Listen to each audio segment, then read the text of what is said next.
Today, I'm excited to be joined by Raymond Chik. Raymond has an impressive 25-year career in the semiconductor industry. After graduating from the University of Toronto in 1995 with his PhD, he took roles at several distinguished companies as an IC designer. Raymond always loved working on the next new thing, which is what inspired him in his entrepreneurial journey. After Envisage, he founded both 5 Centech and Capig Integration. Around 2017, him and his colleagues started incubating a company at Envisage, which would eventually become Untether AI, which they launched in 2018 with Raymond as co-founder and VP of engineering. That's a place where he currently serves as in an advisory capacity. And he's been involved with a number of semiconductor and non-semiconductor startups as both an investor and as an advisor.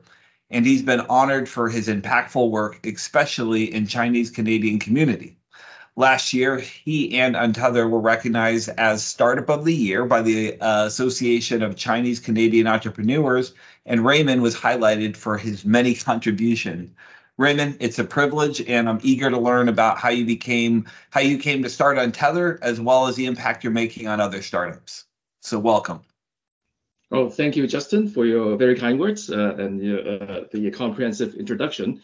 The reason I am here at Untether AI, as you asked, is because of my passion about startups. So as you mentioned in my introduction, I've spent almost 20 years in the startup world, mostly in the semiconductor industry, and recently I've dabbled into angel investing. So I've expanded my horizon about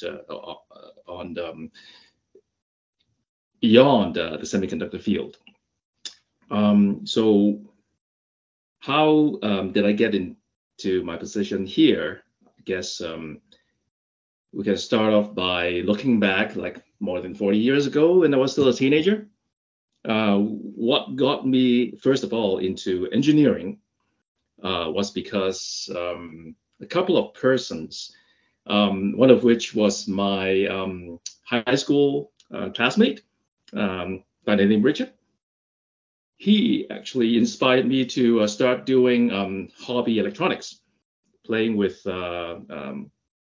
little kits that you can buy off the shelf, like a Radio Shack-ish type, and then you do soldering iron, this and that, with no idea how these circuit work, but you just follow the schematic and put things together, and all of a sudden, okay, things work. This is your radio and whatnot, right? So that's kind of one of the big inspiration for me to become going to electronics engineering. The second person actually was my father. So around the same time, my father was in the traditional industries, not an engineer at all, but at the same time, about when I was 13, 14, he bought a relatively fancy audio hi-fi equipment set at home. And I started getting into reading these hi-fi magazines and whatnot, and still remember vividly, I saw some new, back then, a fancy Japanese power amplifier equipments that advertised something called dual beta technology. And that really means negative feedback. And I didn't know about that until many years later when I was in university studying electronics, and then, oh, this is negative feedback. And what it does is clean up noises and linearize amplifiers, and therefore you get a good amplifier. So back then, when I was reading this magazine, thinking of, oh, this sounds sexy, it's a sexy technology. And I actually wanted to be building audio equipments, so engineering, right? Electronic audio type engineering. And that really sparked my sort of interest into getting into electronics engineering. And so once I get into university, I sort of got the bug of actually electronics, building things, and continued on my study into the IC, integrated circuit design world for my PhD, and then started my career basically there. And the rest is kind of history.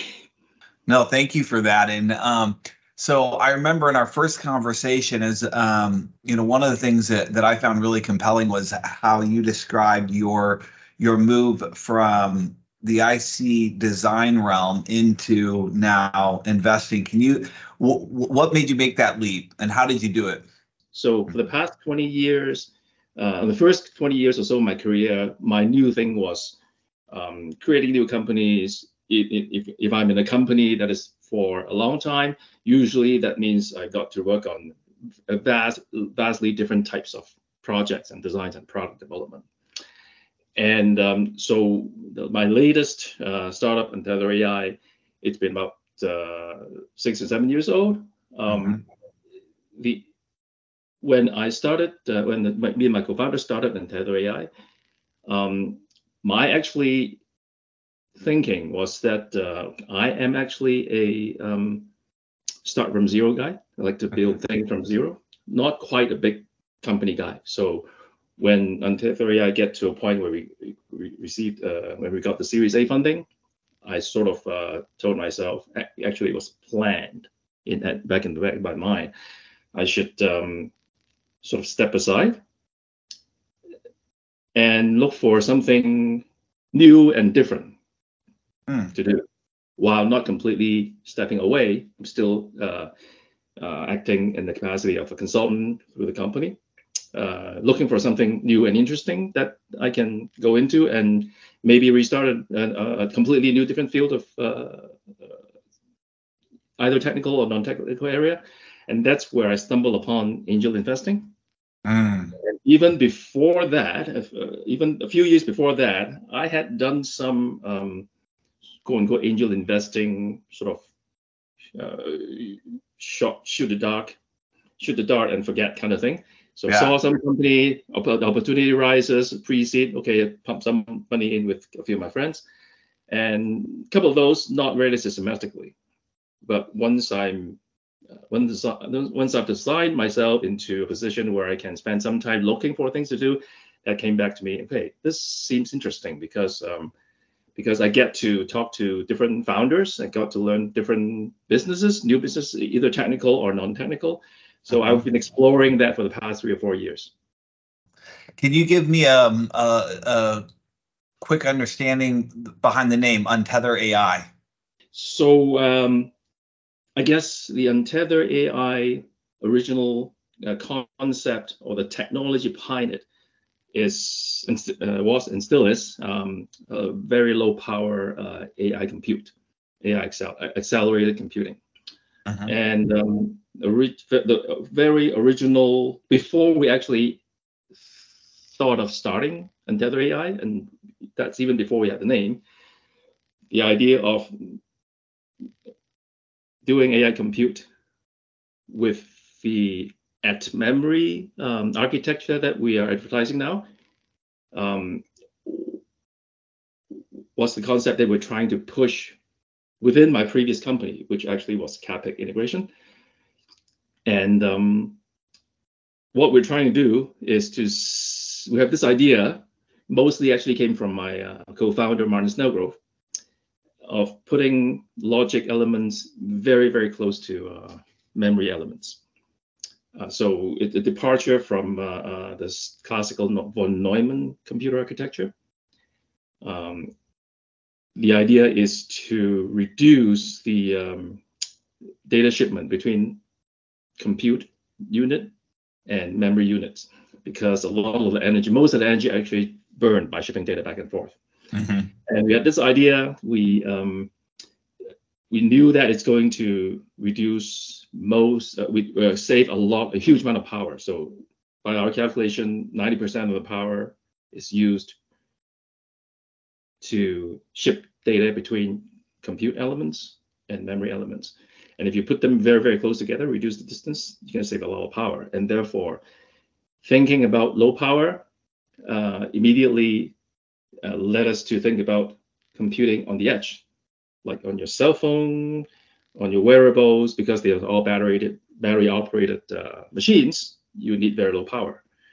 And the Untether word came out when we decided to start a company, was because we were thinking of putting compute on the edge, untethered from the cloud. Got it. So our example was like if you pick up your phone, call Siri, and the back-end processing is in the cloud, and then back and forth. So our concept is to you do Siri on the phone. And back then we kind of I used Jarvis as an example. Jarvis as in Iron Man. Yeah. The AI from the Iron Man. So you carry Jarvis with you instead of back at the server.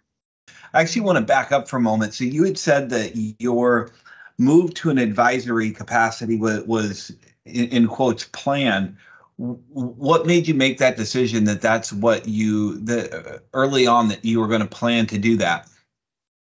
Well, I guess early on, I already knew sort of my personal trait of characteristic is that I constantly want to get into new things, and Untether AI was a new thing for me, very exciting for me.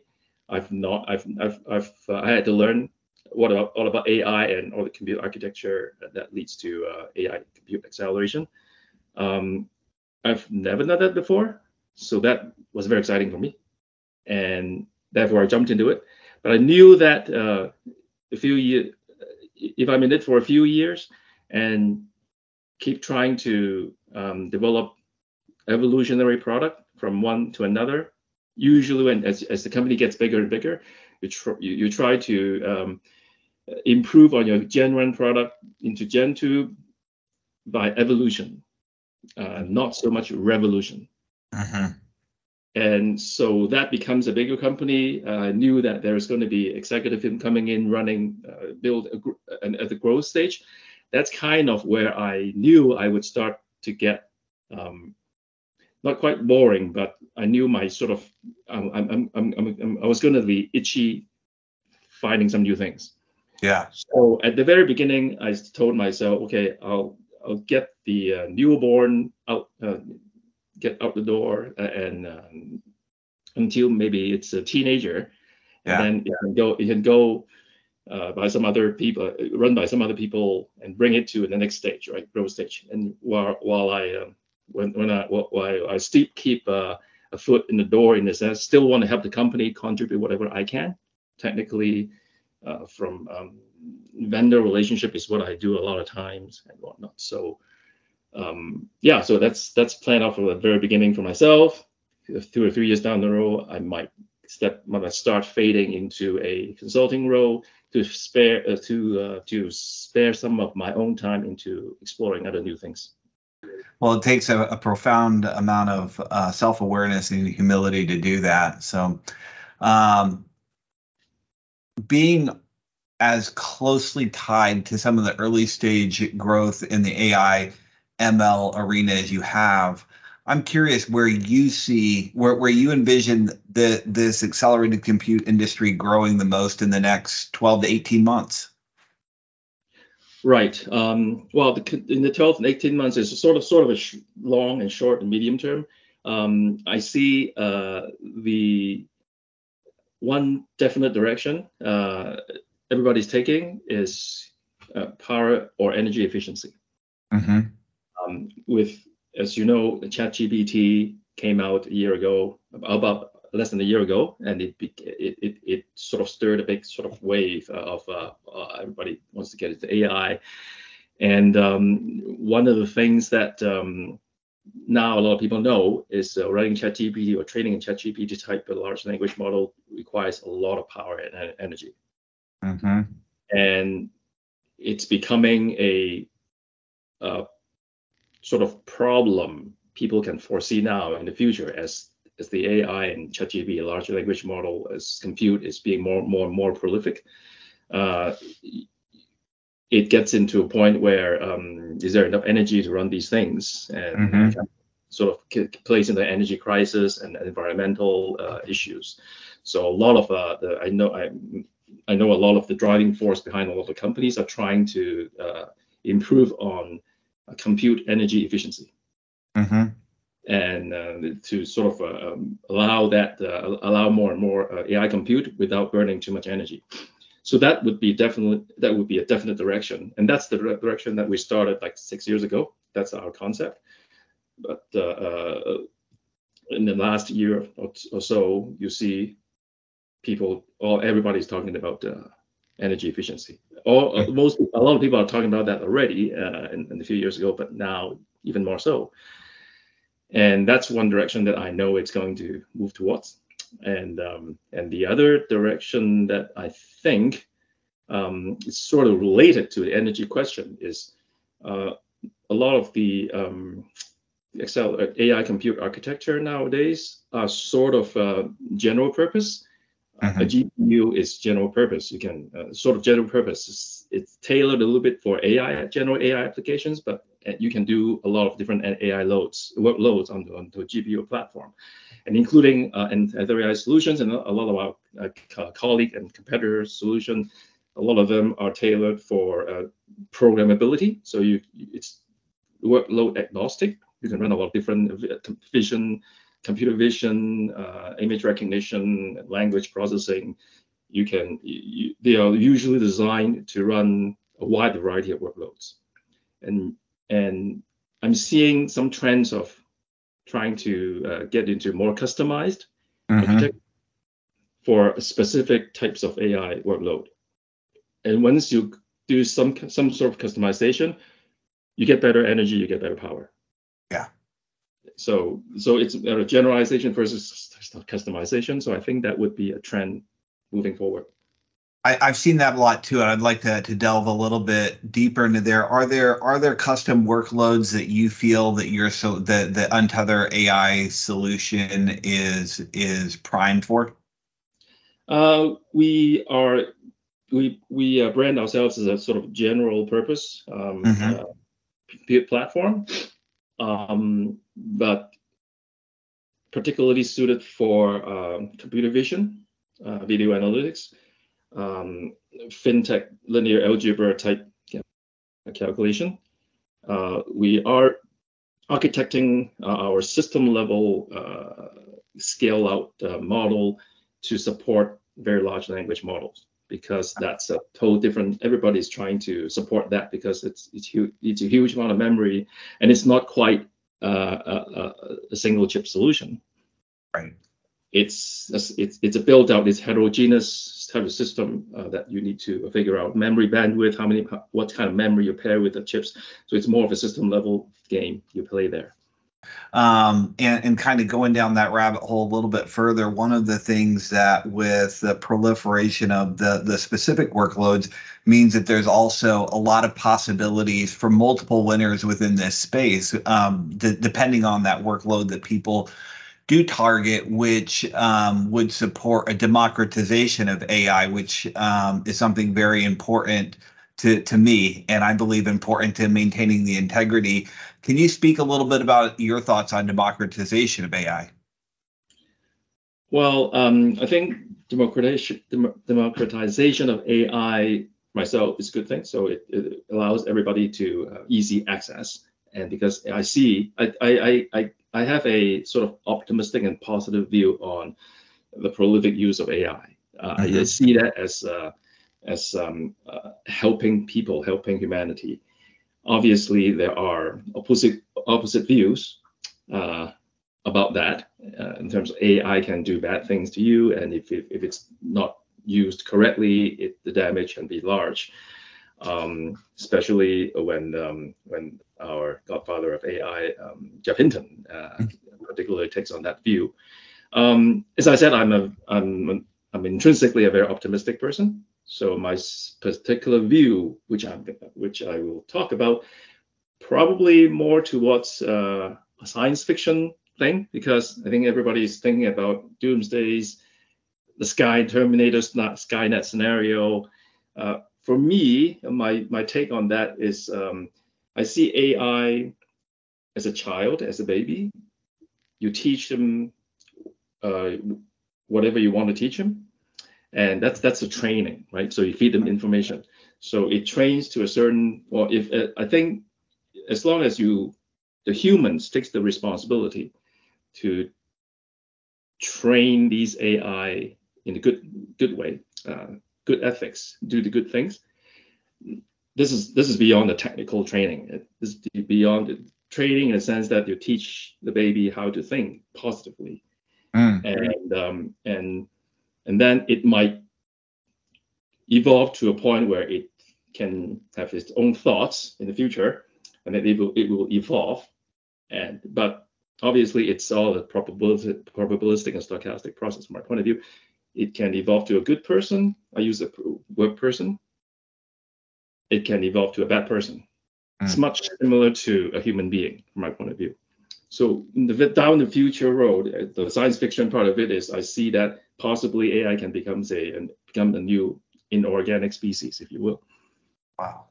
And there are a bunch of good AIs and there are a bunch of bad AIs. The bad AIs would do bad things, like a bad guy as a human being. The good AI would counteract. So that's kind of my sort of out there futuristic view of how I view AI. What has been the most exciting recent response that the teams at Untether AI have received from the market? Well, that I will probably tend to stay vague because that tends to be customer information. So we are dealing with tier 1 customers, but it's kind of all secrets. But we are excited about some recent opportunity that we are engaging right now. But I'll leave it at that. Okay, that will work. And a final question regarding Untether AI right now, and then I want to switch gears a little bit and talk to some of the areas that you're most excited about independently. What do you view as a societal? You mentioned positive societal impact. What are some of the what's the biggest, or what are the societal impacts that you see, assuming your team's successful or the teams there are successful, that Untether AI will unlock? Very good question. It really ties into our original thinking about how we built our AI compute acceleration architecture, which really is low power and low energy, as I've mentioned before. So I think the societal impact is to hopefully the Untether AI will provide a good, best-in-class AI compute solution that is very low energy, and that basically helps the environment and whatnot. So that's kind of what I think. Hopefully we can achieve that, at least help going in that direction, because as we've discussed before, more and more people use AI. They're going to run a lot of computations using lots of GPUs, thousands and thousands of GPUs. And hopefully, if we're successful in replacing some of the GPU sockets, it'll help the energy sort of crisis.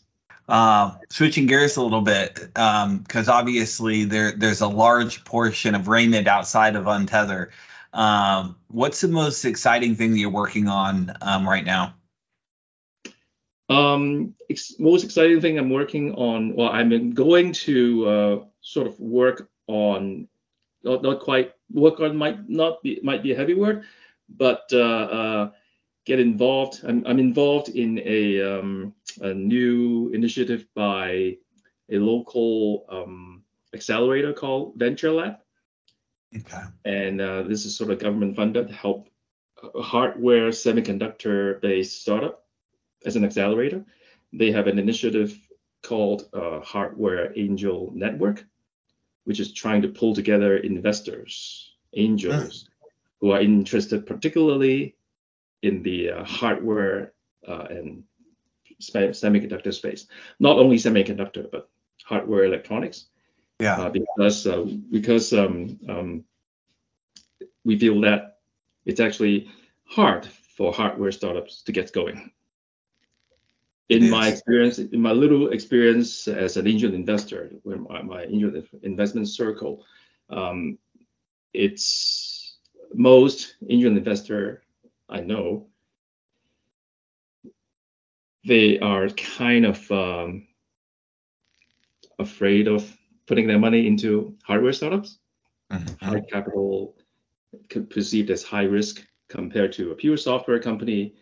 It's much faster turnaround. It's easier. One big thing is if you've done something wrong, it's much, well, I mean, I'm a hardware guy, so I would say that it's much faster to correct your error. Whereas you're building a chip, building a hardware, if you made a mistake in your hardware, it takes a long time to correct it and go back to the factory. In fabrication, especially in chip design, you have to wait 3 months for the new thing to come back.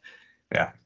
So it's a lot of there's a lot of fear in terms of getting into investing in the hardware, and this initiative, this group is formed hopefully to help at least locally Canadian hardware startups to be able to access seed capital. And my involvement, hopefully my contribution there would be, with my semiconductor and hardware background, can serve as a mentor and advisor and help the investment community to understand these new hardware startups or semiconductor startups and explain the technology and whatnot. So I'm excited to see this starting. And in fact, I think next week or the week after next would be our first inaugural strategic meeting as to how we take the first step towards forming this group. Awesome. And so what was the broader organization name, and then what was the hardware group's name? The organization is called Venture Lab. Venture Lab. Okay. Yeah, and it's in Toronto, Markham. But they are kind of a Canadian-wide accelerator. The initiative was initiated by Venture Lab, the Hardware Angel Network.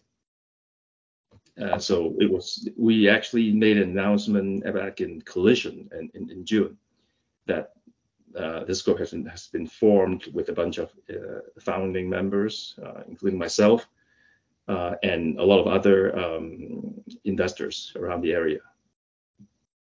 Well, I mentioned earlier your decision, the self-awareness of your decision to make the intentional decision before you got to a certain size to step away because you know your own personality, et cetera.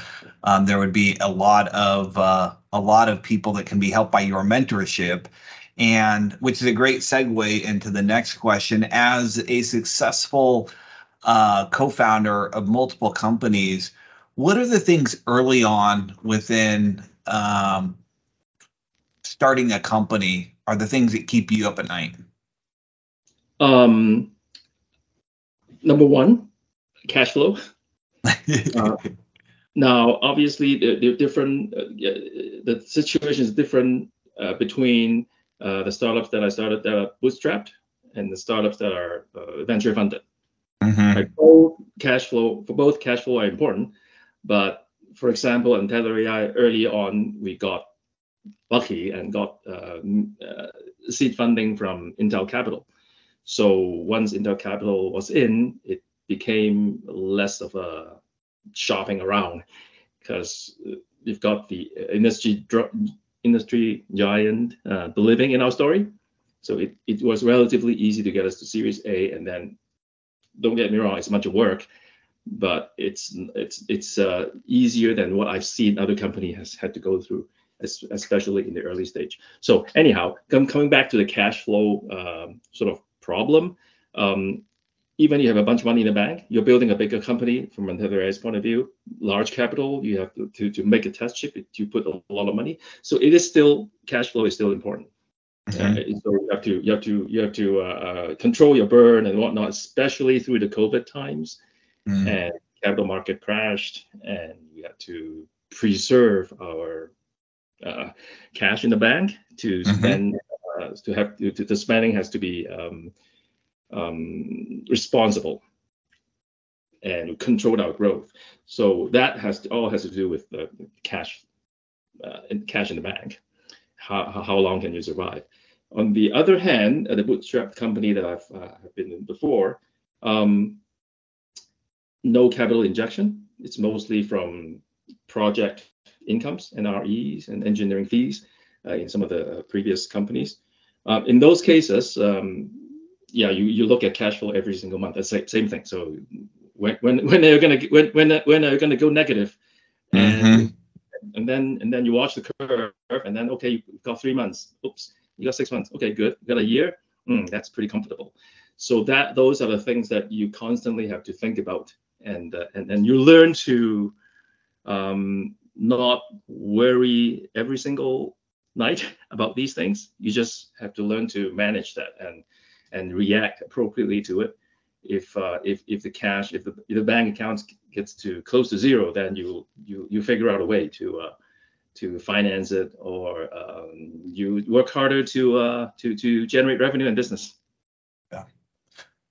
Easier said than done. So how would you make that leap? How would you advise a first-time CEO? Because oftentimes CEOs of hardware startups are engineers at heart. They're engineers first. And how would you advise them to go about that, not worrying about that every single night before you go to bed? Well, basically planning. You have to look. You basically have to watch your cash flow as a sort of routine ritual exercise.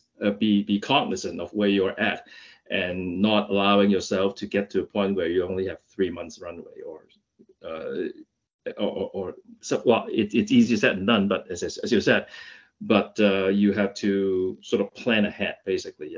You don't let your cash flow go so low that okay, we have 3 months. What do we do now? You probably want to have an earlier recognition of a red flag to prepare for what's coming. So if I'm running a bootstrapped business, then I'm very uncomfortable with 3 months left, relatively comfortable with a 6 month, very comfortable with a one year, obviously. So at the 6 month mark, you start thinking of ways, how do you get a project? Maybe in those cases you change your business model a little bit to attract customer. So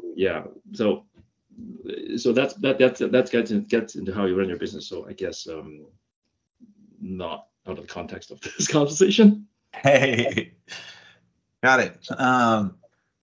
If you had to pull out the biggest leadership lesson that you've learned in building a company, what would that be? Surround yourself with capable people that with skills that is complementary to yours.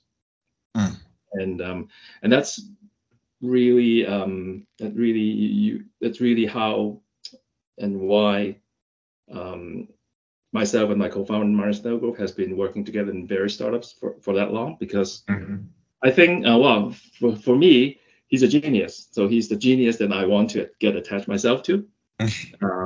And for him, I think my personality and him just clicked, and he has trusted me. And a lot of times I am the more down to earth kind of operational guy. He's the sky in the high, sky high in the high in the sky kind of guy, dreaming of things over here, dreaming of things over there, lots of good ideas and whatnot. So we seem to work harmoniously that way.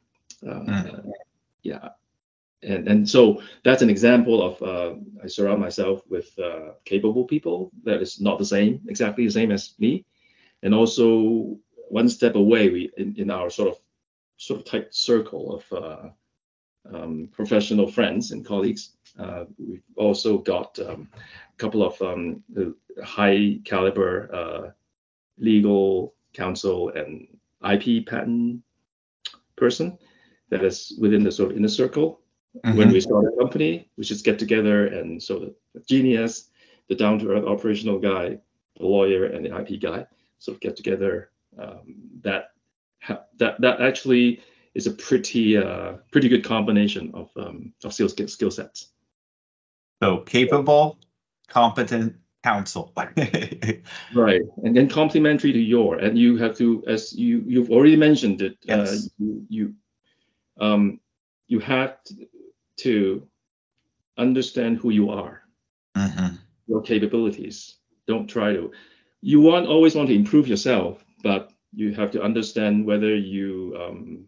At least I'm not. I know I'm not a person to bring a company to 1,000 people. So I'm the person to get a company started from 0 to 20, 30, 50 people. Right. So I Absolutely. understand that's kind of I slotted myself into that position, and I'm comfortable with that. And you probably maybe 5 years when you talk to me, I have a different view because I'm always looking for new and challenging things. Maybe I decided back then, okay, I want to challenge myself to go there. So you've been a career, you made a career over the last couple decades of being at startups. Why would you advise an engineer to work at a startup? Right. I think it depends on who that engineer. I mean, the personality of the engineer. I think it has to do with personality trait. Mhm. But for a fresh grad, I would encourage people to work in a startup because you basically are putting yourself into a situation where, okay, I'm jumping into the deep end of the pool. A startup is very unstable, uncertain, and you have sometimes this week you have to do this, and then next week you have to do a completely different thing. So you train yourself to be very versatile and resourceful and adaptive.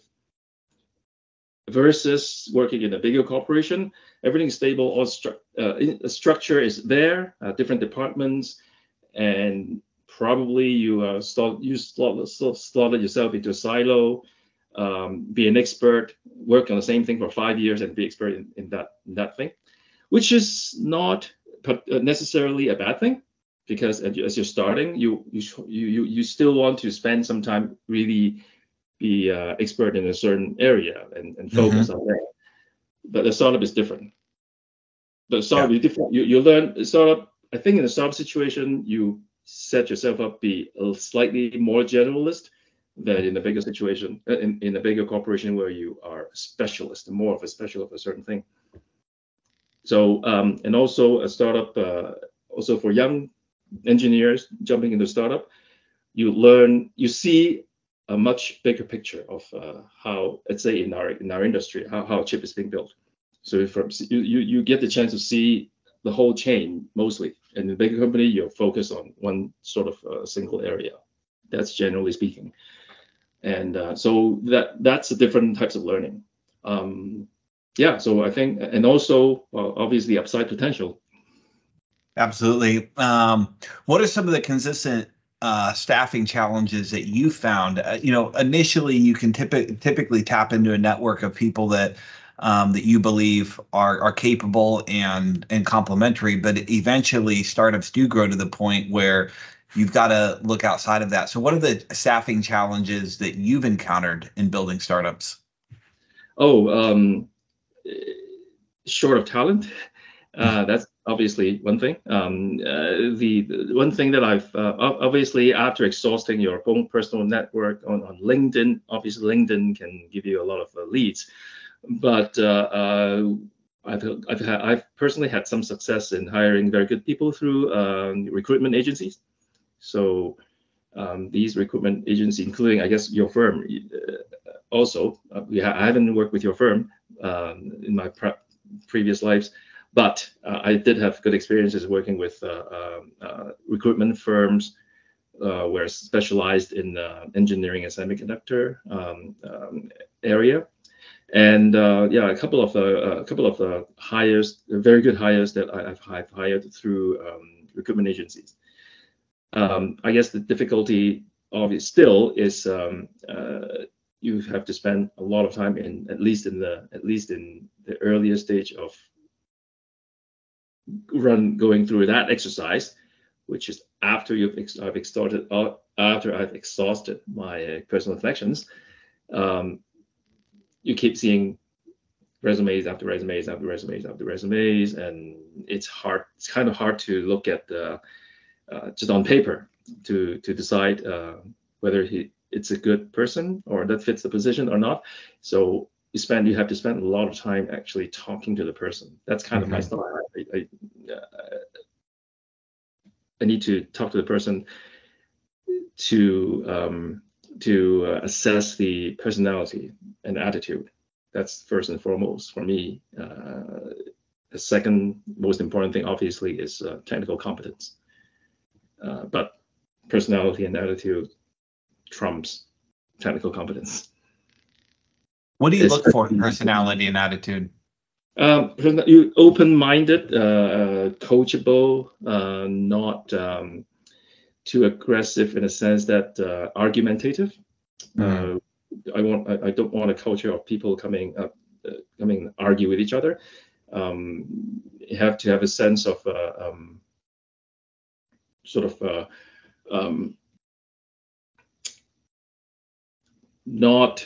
no ego is kind of a big thing. You are not ashamed of admitting that you don't know something. Mm. And some of the most brilliant guys I've known, they actually would ask you very simple questions. If you don't understand, they would ask the question so that they make themselves understand the issue. So they're not afraid of showing sort of the vulnerable. One of the burning questions that we encounter from leaders across the hardware industry, and it's a very polarizing subject too. And I'm curious your thoughts on remote work. I'm kind of swinging back and forth between remote versus in person. Remote work has worked out okay for us at Untether AI through the pandemic. So I believe in remote work because of the nature of our industry. You often have to work with remote office people from remote offices, anyways.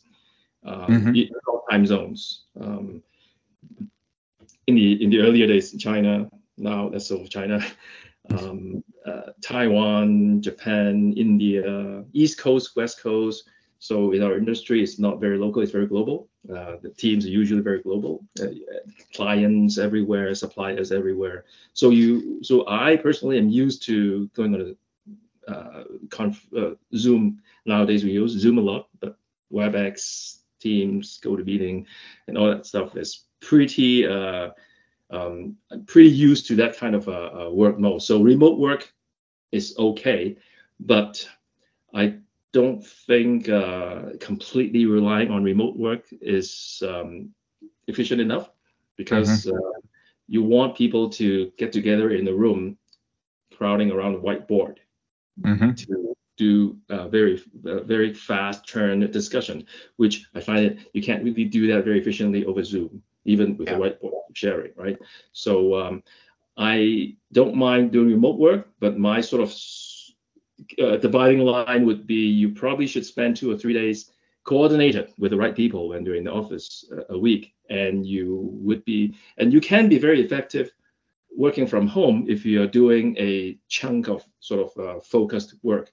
In our semiconductor world, when you're designing a specific circuit, writing a piece of specific code, or doing layout, that you can sit at your home with your whiskey, and well, just focus your 8 hours a day doing that without talking to any other people, depending on the nature of work. But you can't do that every day, right? So it's a mix between do your focused work at home and do your more social, not quite social, but more conversational discussion at the office in front of the whiteboard.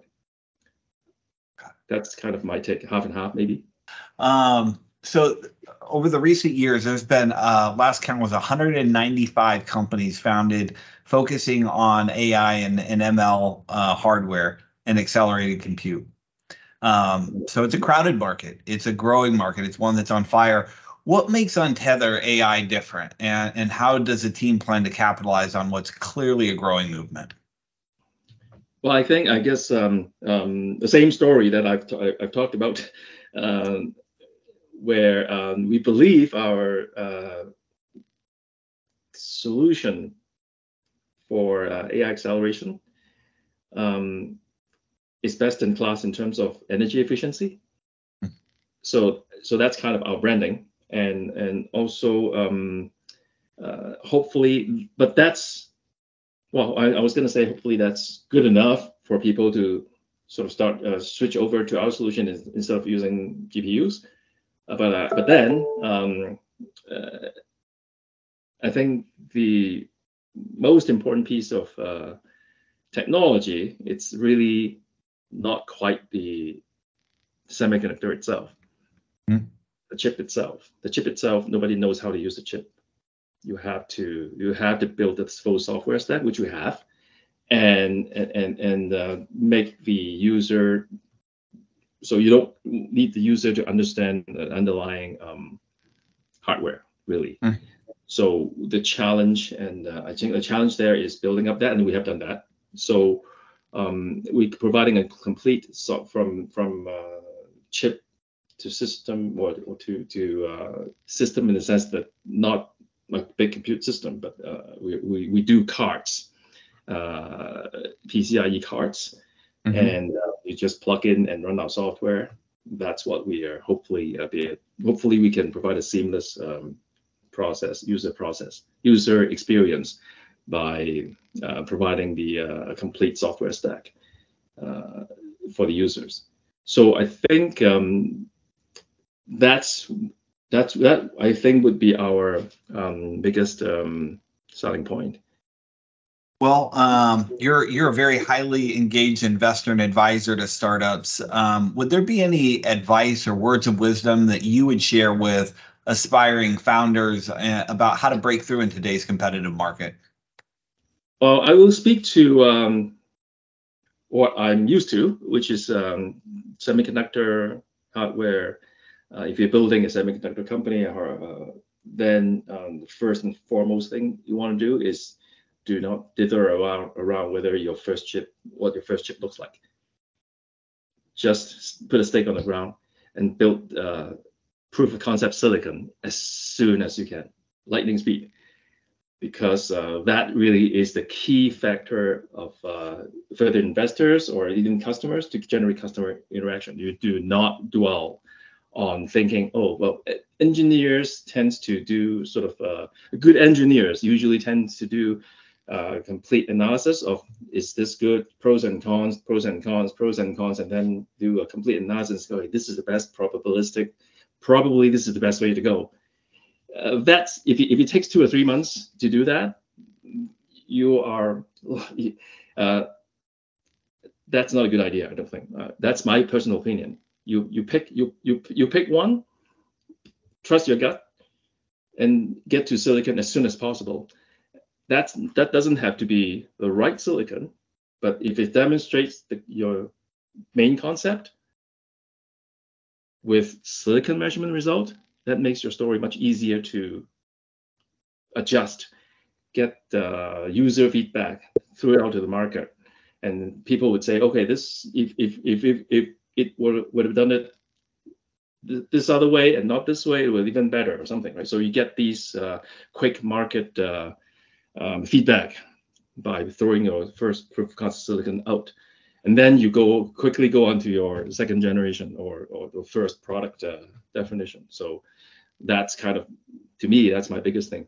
Fast. You have, in the startup situation, everything has to go fast. You don't want to wait. Awesome. Do you have a favorite failure? Something that, at the time really, was hard to absorb, but later on you learned, ended up setting you up for success along the way? I wouldn't say, what I'm going to say is not quite a failure, but a setback in my career, actually. Which actually, thinking back, that setback probably sparked my startup career. And because it was early in my career, it was first my only experience was being not quite let go, but the company that I was with, it shut down the Toronto operation. It's a US company. Actually, if you're in the field, you might know Cadence. And that was a long time ago. Before my first startup that I joined, I was with Cadence. They have a Toronto office, but 3 months into that position, they came into the office and said they're closing down the office. And they did offer the people there, which was, I think, six people. We were in a 70 people office about to expand. But anyhow, the quarter wasn't doing great, so the top management decided to cut all the satellite office that's below 20 people. So my manager came in, actually flew in from US and delivered the news. Would you like to go to the US, Columbia, Maryland, I think, because they're closing down the Toronto office. And the reason all of us in the Toronto office were in the Toronto office because we liked Toronto. So none of us took the offer. So we just sort of, okay, what do? We kind of sort of, I just, at the time actually I just moved from Ottawa to be with my girlfriend, now wife.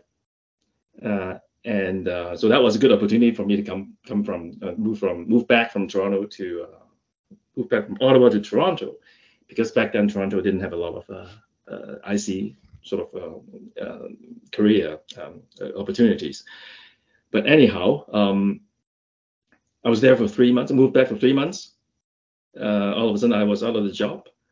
But also because of that, my first startup, which I was a founding employee, the two founders heard about that situation and called me up and asked me, "Are you interested in coming over to help us?"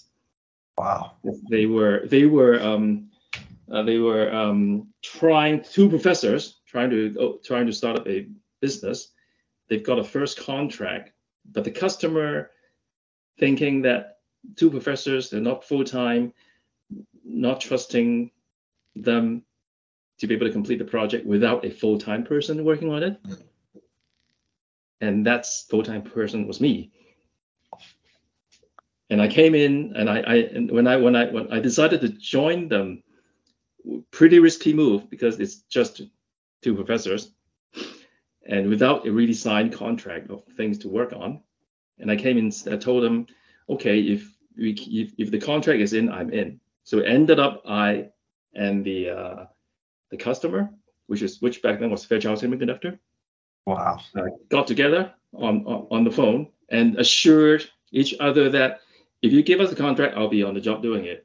And then I assured him that, like, we sort of mutually assured ourselves that I'm going to come in, you're going to give us the contract, and go. Awesome. And that's kind of really the starting point of my startup career. Wow.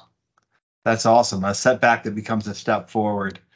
Well, Raymond, we've come to the end of the time. I could go on for another hour. You have quite the journey, and I appreciative of your time. Where would you like the audience to reach out to you if they want to connect or otherwise pick your brain? Right. Yeah. I've many email addresses. The probably best thing is to go onto my LinkedIn profile. You can search for Raymond Chik for LinkedIn profile and then message me. Well, sounds good. Any parting words that you would have to share with the audience? Yeah, it's been a fun ride for myself. Being a serial entrepreneur and now an angel investor, and my latest passion being an angel investor and an entrepreneur is to give back and share my experience with young founders. Older founders, experienced founders, I love to meet too, because I know I can learn from them too. So I'm learning and also trying to give back. Talk to me if you are a founder, a startup tech founder. I'm interested in chatting. Okay.